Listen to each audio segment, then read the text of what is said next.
네, 2년 전에요. 여러분들과의 행복한 첫 만남을 가졌습니다. 첫 만남은 아니고 제가 1980년도 고1 때 이 교회를 떠나서 제 의지와 상관이 없이 부모님과 외삼촌이 개척하는 바람에 그다음에 43년 만에 동부교회에 제가 또 강단에 서서 이렇게 말씀을 전하는 그런 행복한 만남의 시간을 가졌습니다. 또 이런 시간을 주셔서 또 여러분들과 2년 만에 또 이런 제2의 만남의 시간들 갖게 해주신 주님 앞에 감사를 드립니다. 저는 콜롬비아에서 섬기고 있는 선교사입니다. 제가 섬기는 사역지는 콜롬비아 개혁신학교입니다. 저희 콜롬비아 개혁신학교는 1992년도에 이렇게 세워졌습니다.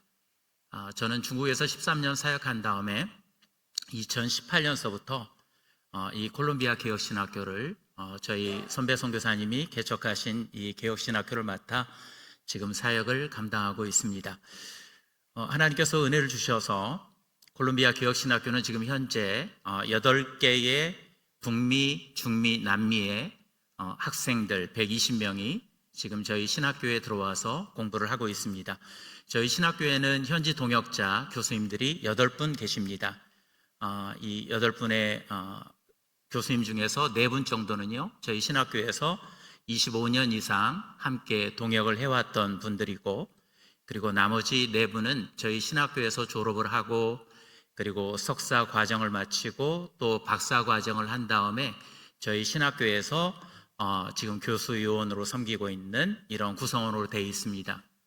그래서 이 콜롬비아 개혁신학교가 이제 2025년 그동안 2025년까지는 베네수엘라와 그리고 에콰도르 쪽에 저희들이 더 영적인 부담감을 가지고 이쪽에 집중하는 사역이었다고 한다면 2030년까지 비전 2030 라틴 아메리카는 저희 콜롬비아 개혁신학교가 전 라틴 아메리카 북미서부터 중미 남미 그리고 6억 명에 달하는 히스패닉 스페인어를 쓰는 이 히스패닉을 향하여서 섬기는 선교적 신학교에 대한 비전을 갖고 계속적으로 영적으로 준비해 나아가고 있습니다.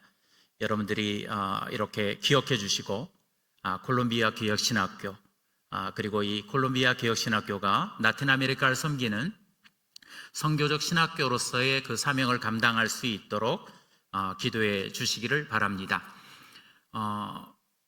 이 2030년까지는 전 라틴 아메리카로 이렇게 확장하는 가운데서 다음 세대 교수님을 마지막까지 이렇게 섬겨서 세우는 그 작업을 제가 진행하려고 합니다. 이를 위해서도 기도해 주시기를 바랍니다. 내년에 저희들이 또 기도하고 있는 중요한 사역이 있습니다. 콜롬비아 정신건강센터입니다.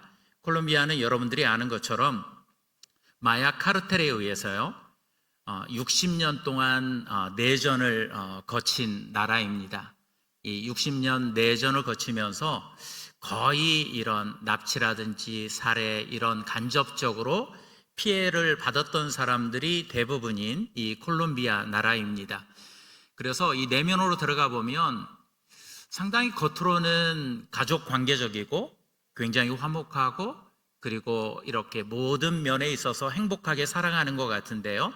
삶의 만족도도 높은 것 같은데 안을 들어가 보면 이런 마약 중독이라든지 그리고 우울증, 그 다음에 조울증, 그 다음에 자살 시도를 수없이 했던 그런 사람들을 주변에서 많이 만나게 됩니다.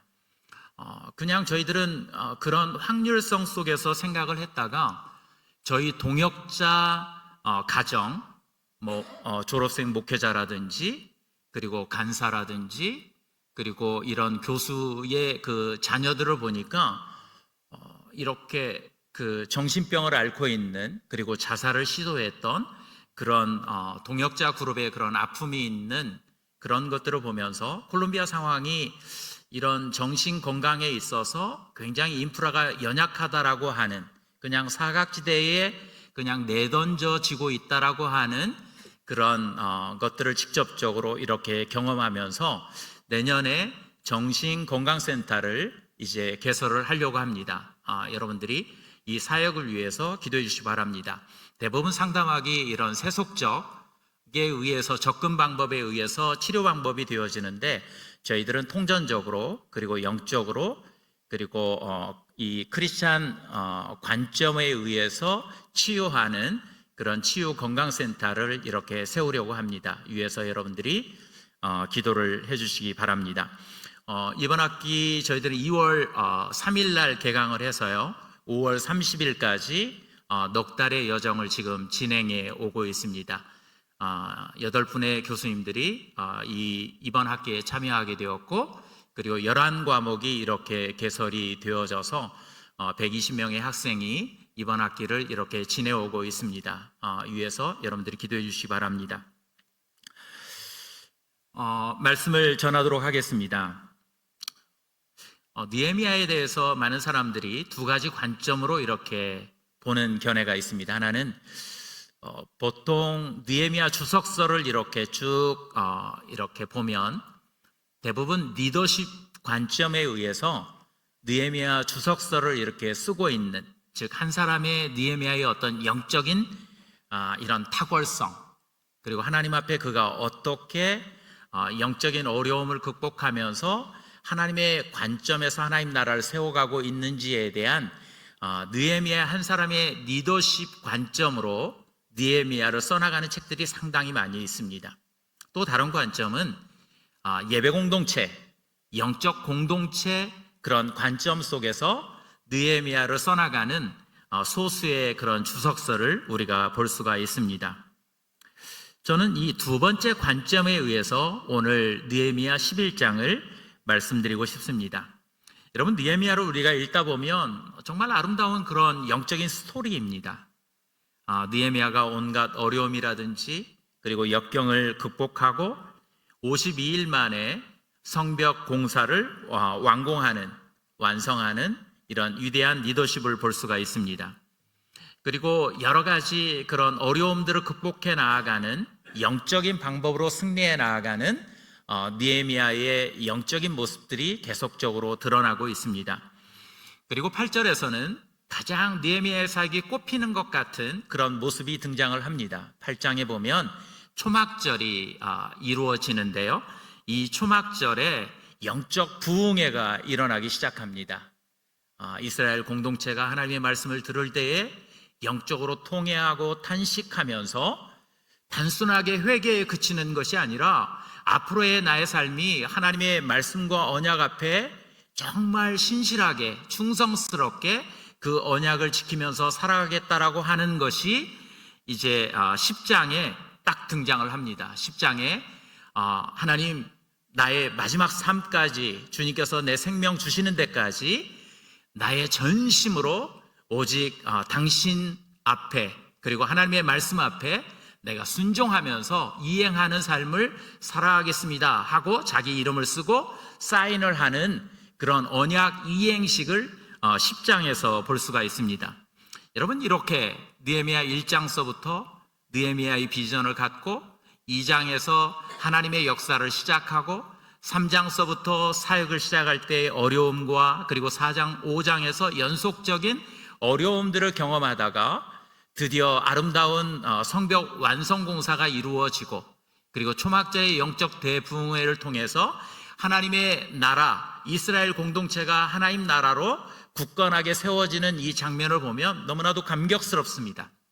그리고 느헤미야가 다 마무리된 것 같은 그런 생각을 갖게 되어집니다. 그러나 느헤미야서 7장 4절을 보면은요, 지금 반드시 느헤미야가 마지막으로 수행해야 될 그리고 완성되지 않는 이스라엘 공동체에 있어서 큰 문제가 오늘 등장하고 있는 것들을 볼 수가 있습니다.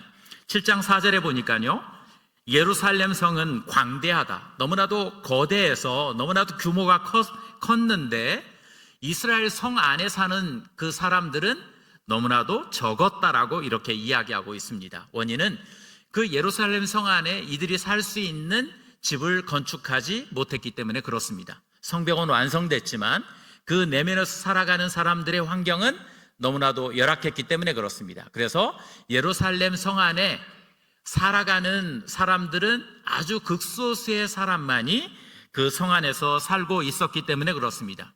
여러분, 성벽을 건축했던 이유가 무엇입니까? 예루살렘 공동체가 하나님 나라로 굳건하게 세워지기 위해서 성벽을 완성한 것이었습니다. 그런데 정작 그들이 목표했던, 느헤미야가 꿈꿨던 예루살렘 공동체가 그냥 비어있는 공동화 현상으로 가득 차 있었던 것입니다. 하나님을 예배하고, 그리고 하나님을 경외하고, 그리고 하나님의 거대한 강력한 영적 공동체로 출발하는 이 이스라엘 공동체가 힘이 없는 상태, 영적 중심이 비어있는 그런 심각한 문제가 발생했다라고 하는 것입니다. 물론 이해는 되어집니다. 예루살렘 성 안에 산다라고 하는 것은 열악한 환경 속에서 살아가는 것입니다. 그리고 대적자들의 호시탐탐 노리는 주변에 있는 사마리아라든지 주변 암몬이라든지 이런 대적들의 1순위 공격지가 되기 때문에 그 성에 산다라고 하는 것은 어려움을 극복해야 되는 어려운 문제가 있었습니다. 예루살렘에서는 생계적인 문제가 있었습니다. 거기에서 어떤 경제적인 이득을 얻을 수 있는 환경이 전혀 되지 않았기 때문에 이런 내외적으로 거기에 살 수 있는 그런 상황이 아니었기 때문에 정말 소수의 사람만이 예루살렘 성 안에서 거주하고 있었던 것입니다. 그러면 느헤미야는 이 문제를 어떻게 해결할 수 있을까요? 그것이 바로 오늘 11장에 등장을 하고 있습니다. 두 가지 방법이 있는데요. 1절에 보면 강제적인 방법을 동원하는 것입니다. 즉, 이 강제적인 방법을 어떻게 하느냐? 그것은 1절에 소개하고 있는데요. 이제 예루살렘 성 안에 살 수 있는 사람을 제비를 뽑는 겁니다. 걸릴 확률은 10분의 1입니다. 10%입니다. 10명 중에 한 사람이 그 제비 뽑혀서 예루살렘 성 안에 집을 짓고 열악한 환경 속에서 살아가는 그런 확률에 도전하는 이 행사를 하게 되었습니다. 강제적인 방법이죠. 제가 언제 풀타임 전임 사역자로 헌신을 했냐면요, 군대 때 헌신을 했습니다. 연대 군종사병으로 있을 때에, 상병 때에 하나님께서 나에게 하나님 나라에 대한 강렬한 도전이 들어왔습니다. 우리는 하나님 나라를 세우기 위해서 어떤 사람이든지 간에 부르심이 있고 그 역할에 대한 부분이 있다라는 그런 강렬한 열망이 그 기간에 들어오게 되었습니다. 그때 정말 저는 하나님 나라에 참여하고 싶었습니다. 그런데 내 내면을 보면 너무나도 부족한 겁니다. 목회적 자질이라든지 여러 가지 부족한 면들이 너무나도 많이 보였기 때문에 헌신하는데 너무 이렇게 주저하는 그런 시간들이 있었습니다. 그런데 제 마음속에서 하나님 나라에 정말 강력하게 참여하고 싶었어요. 내가 부족하지만 어떤 형태로든지 간에 하나님 나라에 참여해서 거기에 하나님 나라의 일들을 하고 싶어하는 강렬한 열망이 생겼습니다. 그래서 하나님 앞에 이렇게 기도를 했습니다. 하나님이 아시는 것처럼 저는 너무나도 부족한 사람입니다. 그렇기 때문에 저는 구레네 시몬처럼 억지로라도 십자가에 지고 가는 그 심정으로 제가 이 하나님 나라에 참여하고 싶습니다 라고 제가 그때 1986년도에요 제가 하나님 앞에 풀타임 사역자로 이렇게 헌신을 했습니다. 제가 그거를 이제 연대 군목이었던 지금은 중앙성결교회 한기채 목사님인데요, 성결에서 총회장도 하셨고, 그 목사님이 저한테 이런 얘기를 하셨어요. 고근종, 헌신은 굉장히 중요하긴 한데 이렇게 억지로 이렇게 십자가의 길을 가는 것, 목회자의 길을 가는 것은 불행할 수 있어 라는 그런 말씀을 이렇게 해주셨어요. 여러분, 강제적인 것들은 하나님께서는 그 강제적인 방법을 사용하시기는 하는데요, 그러나 그 강제적인 부분들로 수동적으로 어떤 사역을 감당할 때에서는 굉장히 내 안 속에서나 그리고 내가 감당하는, 관계하는 그 사람에게 있어서 어떤 영향력이라든지 영적 파워가 나타나지 않는다라고 하는 것입니다.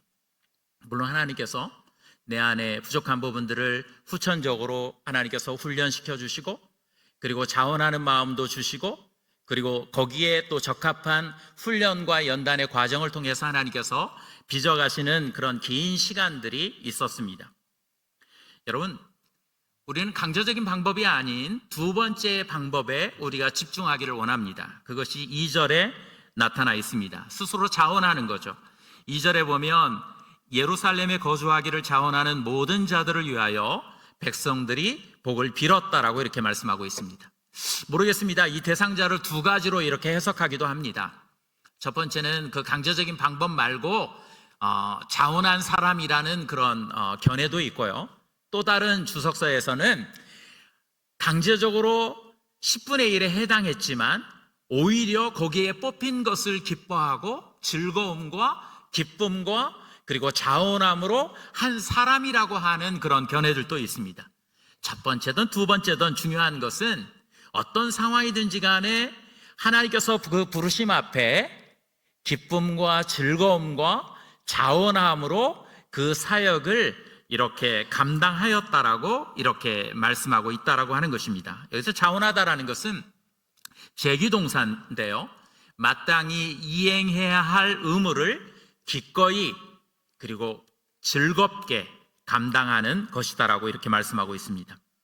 거기에서 주로 자원했던 아주 대표적인 집안들을 이렇게 몇 집안들을 끌어서 우리 안에 지금 도전과 소개를 해주고 있습니다. 4절에 보니까요, 유다 지파의 지도자였습니다. 아다야라고 이렇게 소개하고 있는데요, 그냥 아다야, 그 사람이 하나님 앞에 즐겁게 예루살렘 성에 거주하기로, 하나님 나라 공동체를 위해서 하나님 나라 세우기로 헌신한 사람 아다야라고 설명하지 않고 있습니다.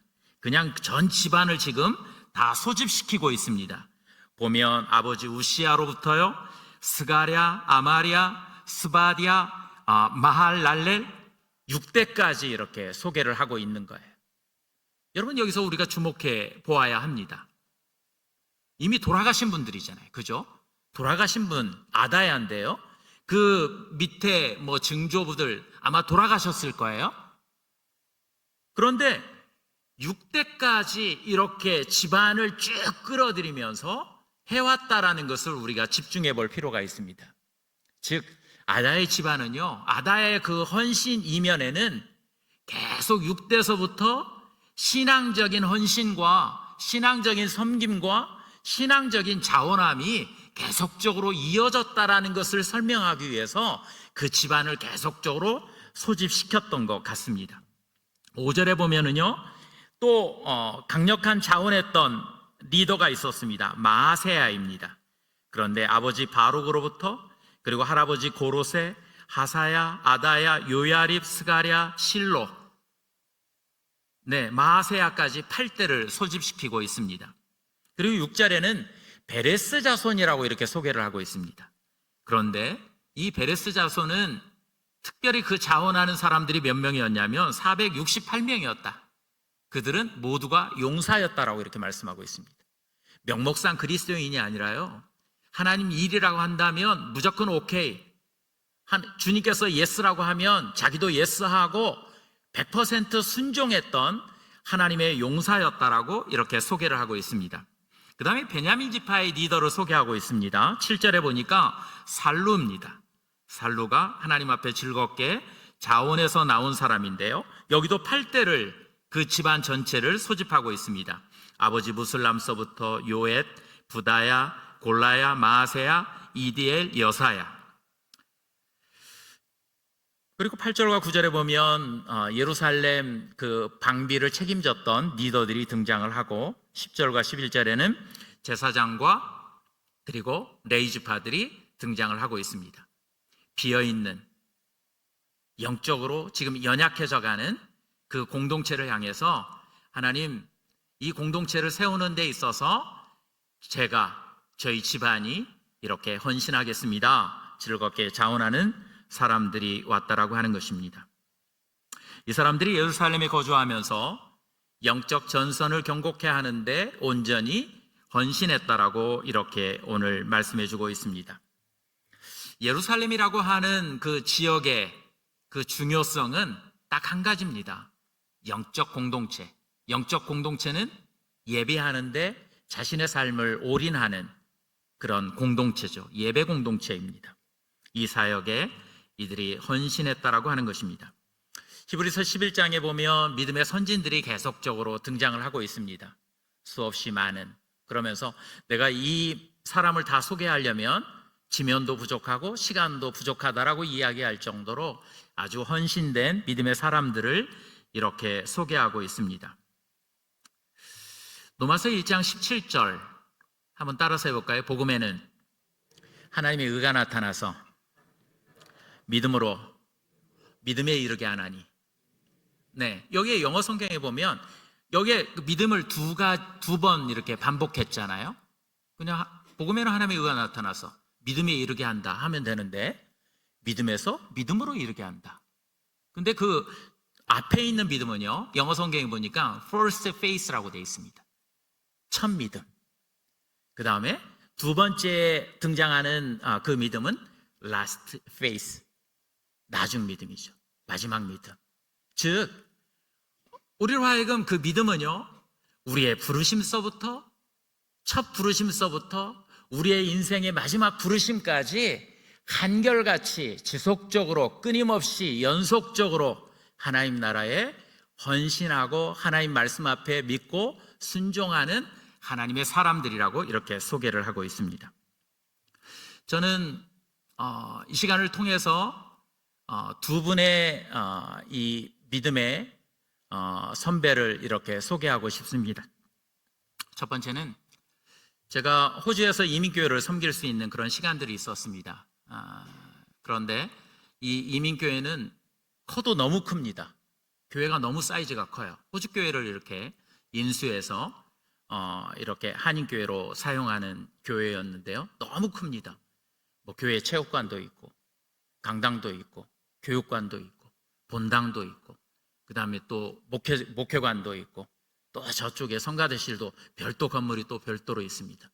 너무나 그냥 한 블럭이 한 쿼터가 그냥 교회 건물입니다. 그러니까 교회 관리가 제대로 잘 안 되는 겁니다. 그런데 한 분이 이렇게 부부가 이렇게 자원을 하셨습니다. 윤혜원 권사님과 오영범 장로님입니다.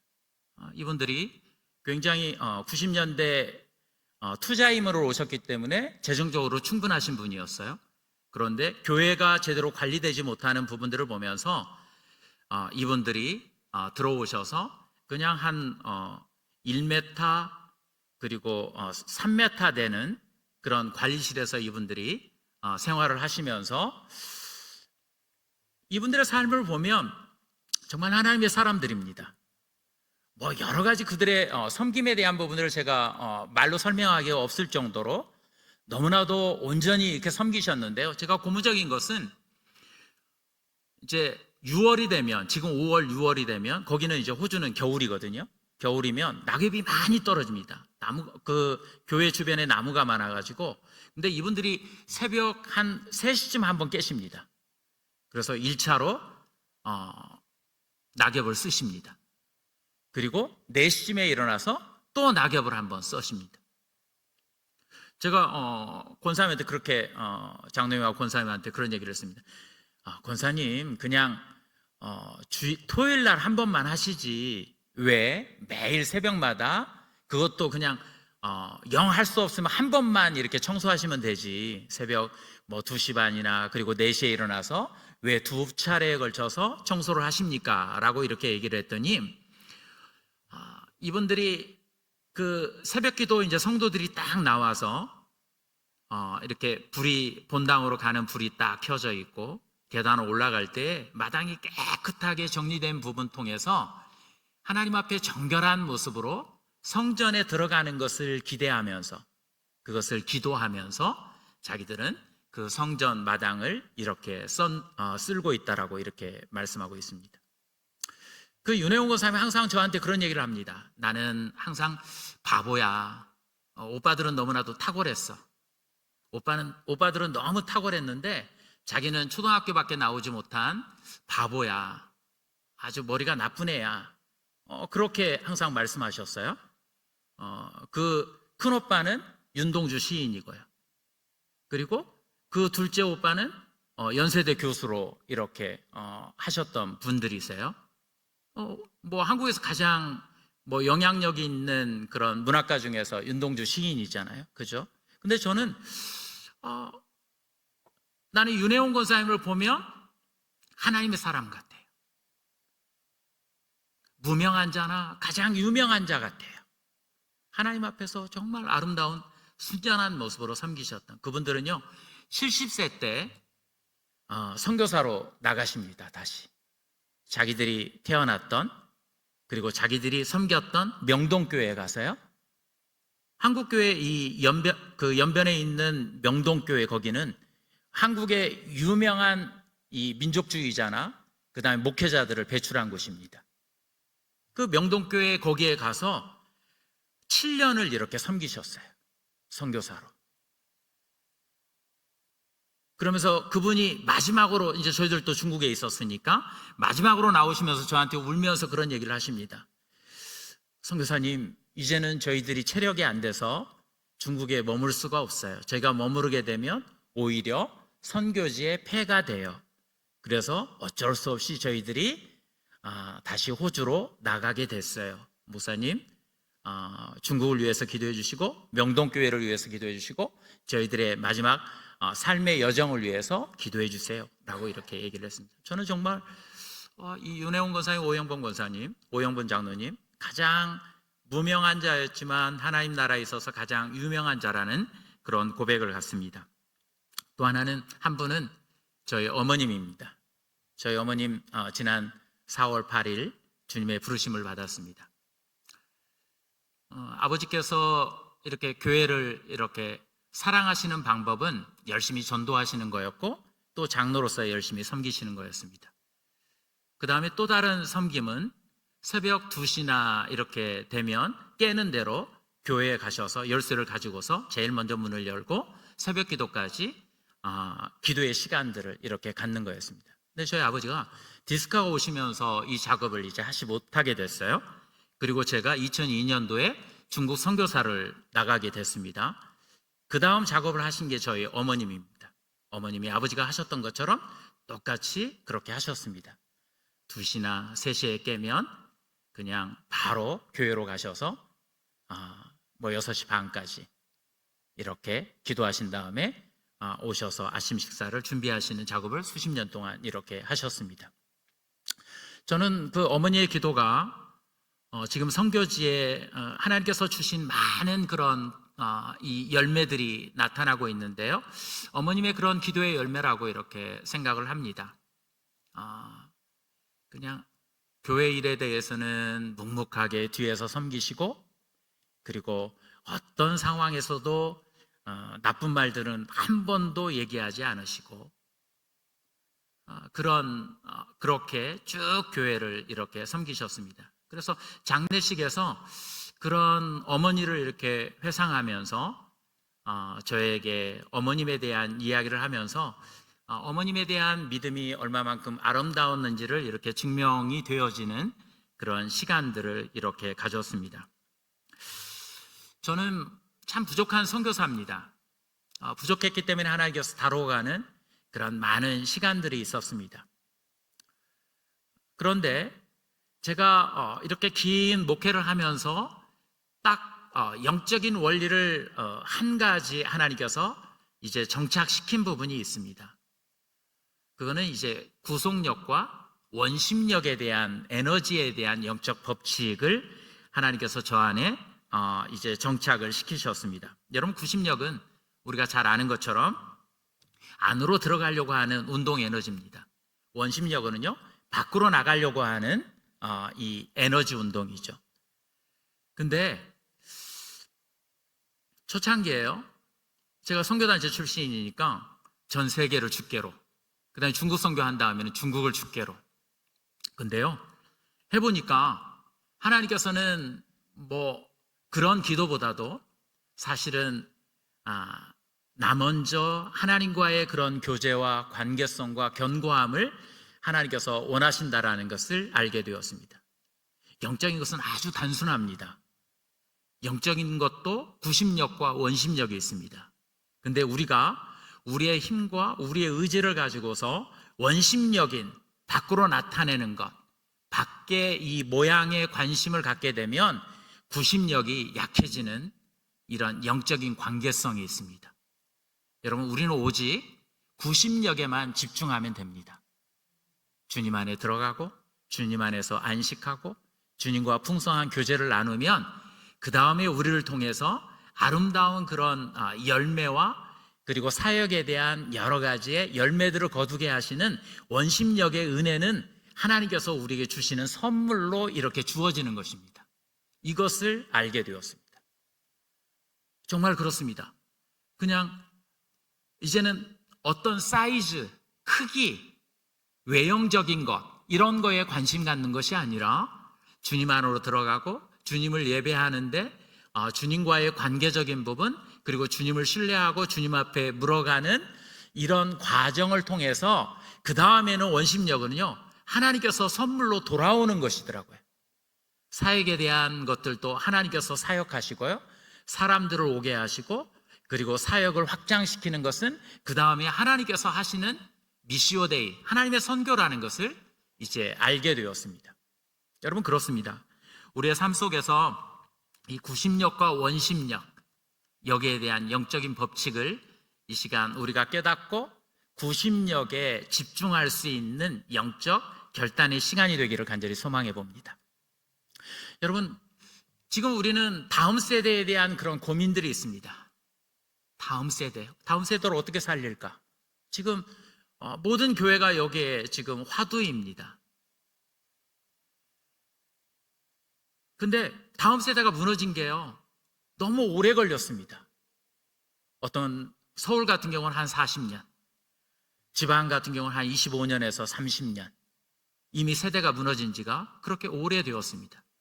우리가 잘못된 세상의 어떤 크기와 세상의 그쪽에 부모들이 관심을 가지면서 자녀들에게 구심력을 주는 힘의 에너지를 전달을 못해가지고요, 지금 세대를 잃어버린 그런 슬픈 우리들의 모습이 있습니다. 이거는 쉽게 회복이 되지는 않을 것 같습니다. 그런데 기독교는 힘이 있습니다. 속성의 힘이 있습니다.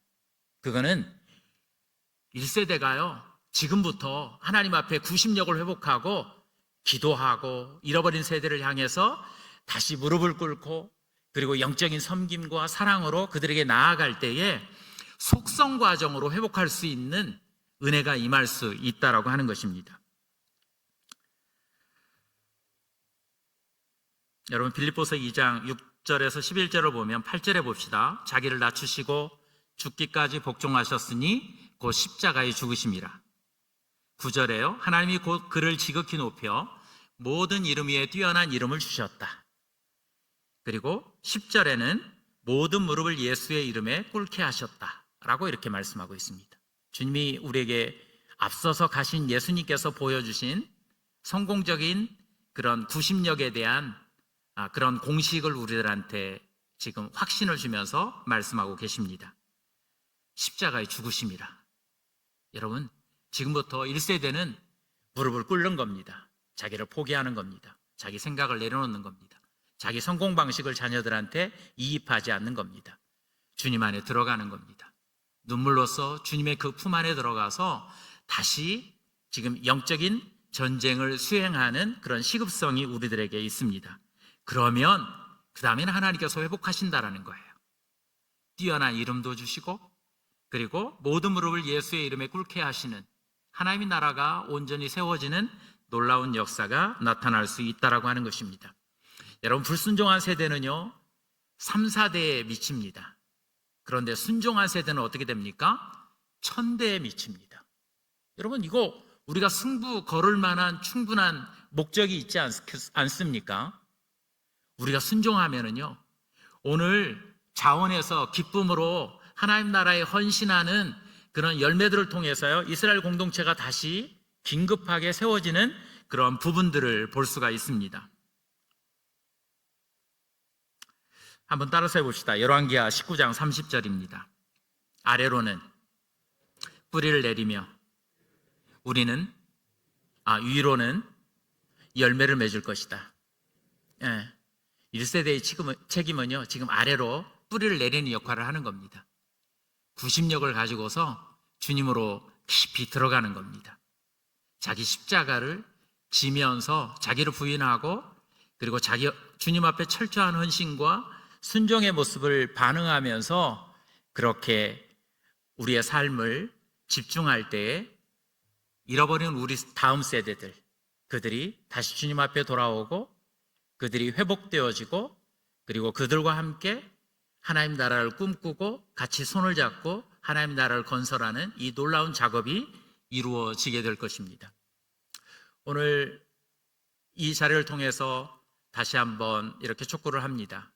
우리의 수고와 헌신과 그리고 하나님 나라에 대한 그런 철저한 이행의 약속에 대한 헌신들이 나타날 때에 위로는 이제 열매를 맺게 되어지는 것을 여러분들이 믿음으로 확신하고 그것을 꿈꾸면서 같이 달려갈 수 있는 저와 여러분의 삶이 되기를 간절히 소망합니다. 주님 감사합니다. 하나님, 주님이 사랑하시는, 그리고 저희 사랑하는 하나님 동부교회에서 느헤미야 11장의 말씀을 통해서 같이 영적인 하나님 그런 도전의 시간을 갖습니다. 하나님, 이전의 삶이 중요한 것이 아니라 지금 우리의 삶이 어떻든지 간에 지금 이 시간 하나님 앞에 결정하고 결심하고 어떤 삶의 모습을 가지고 나아갈 건지에 대한 그런 헌신들을 하나님께서 기뻐 받으십니다. 우리가 부족하지만 하나님 저를 사용하여 주십시오. 주님의 말씀 앞에 철저하게 순종하는 삶을 살아가겠습니다라고 할 때에 주의 은혜가 임합니다. 성령의 역사가 임합니다. 성령의 도우심이 있습니다. 그러기에 하나님 이 시간 2절에 하나님 그렇게 순종하여서 하나님 나라 공동체를 세우는데 하나님 제가 헌신하겠습니다. 저희 집안이 헌신하겠습니다 라고 나아갈 때에 하나님 우리의 주위의 환경들이 하나님께서 변화시키실 것입니다. 하나님 회복이 일어날 것입니다. 하나님 치유가 나타날 것입니다. 많은 이들이 다시 주님 앞에 돌아오는 놀라운 일들이 일어나게 되어질 것입니다. 하나님 주님의 나를 사모하는 거룩한 순결한 신부 교회로서 하나님 그 사명을 순전함으로 감당할 수 있는 저희의 삶 되게 하옵소서. 예수님의 이름으로 기도드립니다. 아멘.